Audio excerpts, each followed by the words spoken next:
pengajar dinasihatkan agar mengamalkan kebersihan diri seperti menutup mulut dan hidung ketika batuk bersin, membasuh tangan dengan air dan sabun terutama apabila menyentuh mata, mulut dan hidung.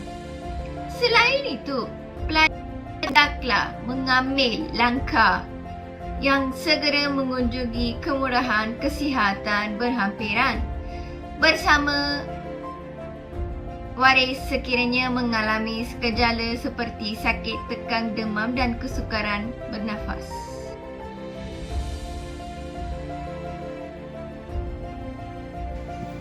Nama saya Vilasni Raju.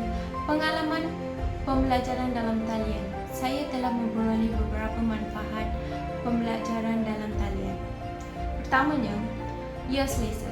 Hanya mempunyai sambungan mudah dari laptop dan internet, kami boleh mula belajar dalam talian mengenai subjek atau bidang pengajian yang kita mahu tidak kira di mana di dunia kita atau masa untuk berbuat demikian. Oleh itu, jarak telah menjadi masalah untuk belajar secara akademik dan profesional. Selain itu, ia fleksibel. Oleh kerana kita tidak perlu bergerak ke mana-mana pusat dan mengikuti sebarang jadual kemasukan atau keluar, pembelajaran menjadi lebih mudah dan mudah bagi orang yang menggunakannya. Ketiga, ia menguntungkannya. Kami juga menyimpan wang dengan jenis pembelajaran ini. Terima kasih kepada latihan dalam talian, kami tidak perlu bergerak dari rumah kami untuk pergi ke pusat pengajian. Jadi kami boleh menjimatkan wang dari anjakan dan makanan. Akhirnya, ia juga segera. Sudah hari-hari kesedihan bahawa para pelajar menderita apabila kami ingin tahu nota yang mereka peroleh dalam peperiksaan. Kaedah pengajaran ini bukan hanya menyediakan pelajaran kandungan semata, tetapi juga menawarkan kemungkinan untuk melihat hasil aktiviti dan peperiksaan yang dilaksanakan dengan segera dan berbeza.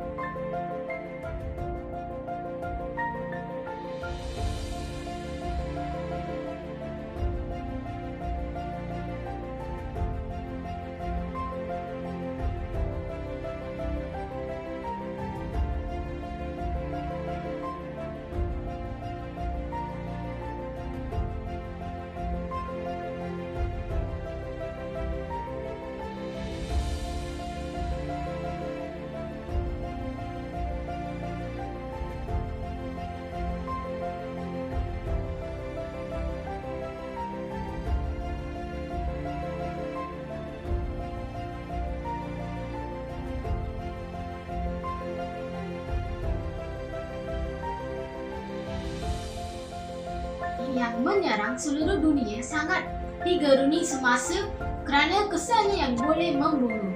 Malaysia tidak berkecuali dalam radar jangkitan wabak ini. Dengan ini, kerajaan dengan kerjasama Kementerian Kesihatan melaksanakan Perintah Kawalan Pergerakan iaitu PKP. Ia penting untuk menghalang wabak COVID-19 daripada terus tersebar. Pada masa yang sama, PKP turut memberi kesan positif kepada mahasiswa dan alam sekitar, iaitu meluangkan banyak masa dengan keluarga kita.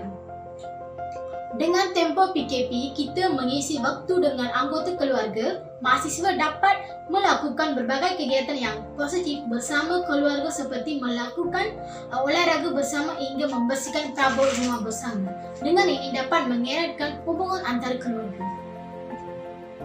Seterusnya, kesan positif kepada alam sekitar pula. Sungai Kim di Pasir Kurang yang dahulu terkenal dengan isu pencemaran toksik dan dipenuhi tumpakan minyak sehingga tidak kehidupan di dalamnya semakin pulih dan jernih. Selain itu, di Sungai Kelang juga pencemaran semakin berkurang apabila jumlah sampah dikeluarkan daripada sungai itu berkurang sebanyak 43%.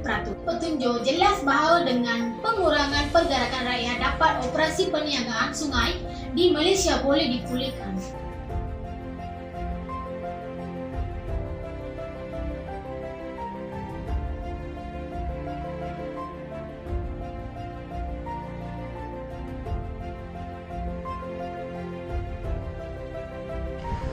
Hai semua, hari ini saya nak cakap tentang harapan masa hadapan.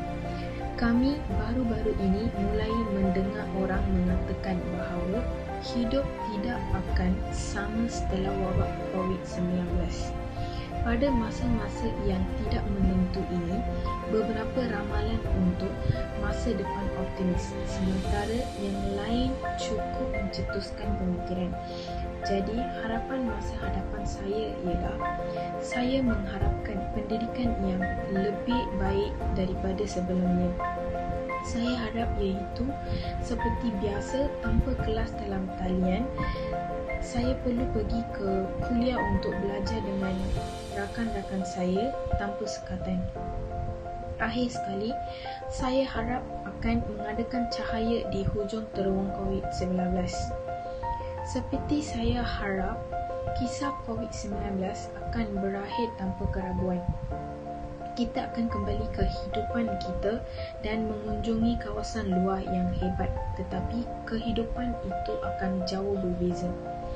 Lebih-lebih lagi, mencapai tahap itu bergantung pada tindakan kita sekarang, dan kita mesti menghormati langkah-langkah menjauhkan sosial dan mengurangkan penyebaran penyakit. Barulah kita akan mengalami pasca wabak.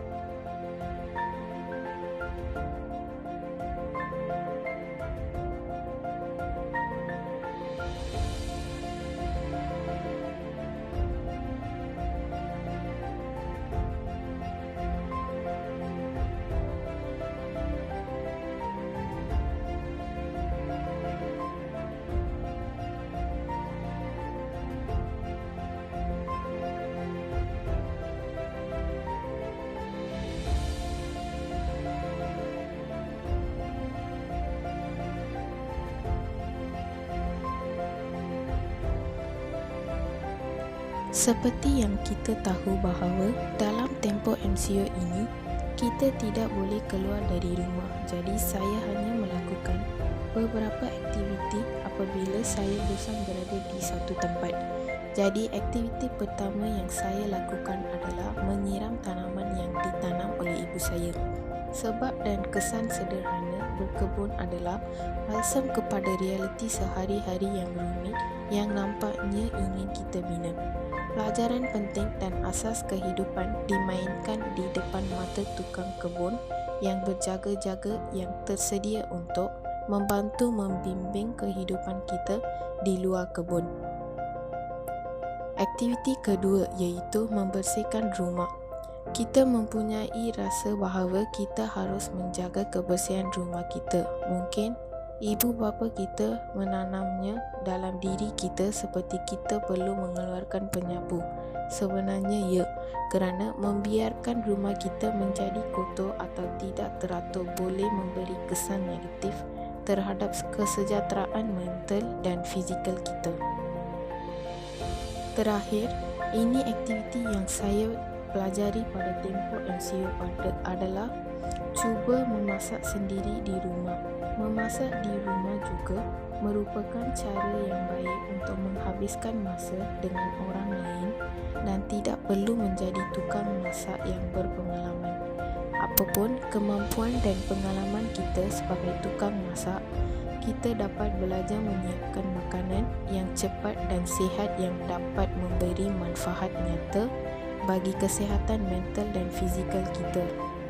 Jadi, ini adalah aktiviti yang pernah saya lakukan dalam tempoh MCO dan saya juga berasa gembira kerana saya telah menghabiskan masa yang berkualiti dengan keluarga saya.